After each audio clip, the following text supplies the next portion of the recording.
A young paramedical student was gang raped in a moving bus in Delhi on 16 December 2012. The incident led to huge protests across the nation.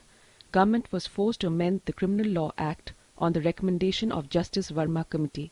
Government also amended the Article 309 of CRPC. And it has decided that after filing of charge sheet, the victim will get justice.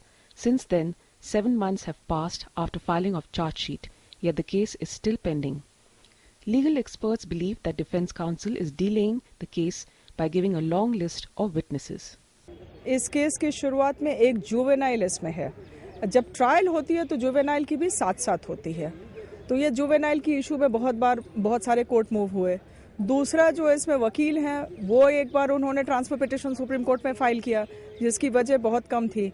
तो ये ज़रूर है 309 amendment में जो आई है कि 60 days में होना चाहिए, लेकिन लेजिस्लेटर जब भी अमेंडमेंट करती है तो उसको एक थोड़ी सी लूप देनी चाहिए. In another case, a Swiss woman was raped in Madhya Pradesh and the culprits were punished within 4 months. Legal experts also believe that in the Delhi rape case, a medical report and a witness would be enough to give justice to the victim. Delay इस case के लिए बहुत बुरा है क्योंकि sequel में बॉम्बे की gang rape हुई है और इससे ये एक बहुत बड़ा मैसेज जो नेशन को गया है कि लेजिस्लेटर कुछ भी कर ले, कोर्ट कुछ भी कर ले, अमेंडमेंट कुछ भी आ जाए, गैंग रेप को हम किसी हालत में स्टॉप नहीं कर सकते. Recently, some other cases of rape have also been reported in various places. Among them, the rape with a photojournalist in Mumbai created a furor. It is necessary to book the culprits as soon as possible so as to give stern signals to the offenders.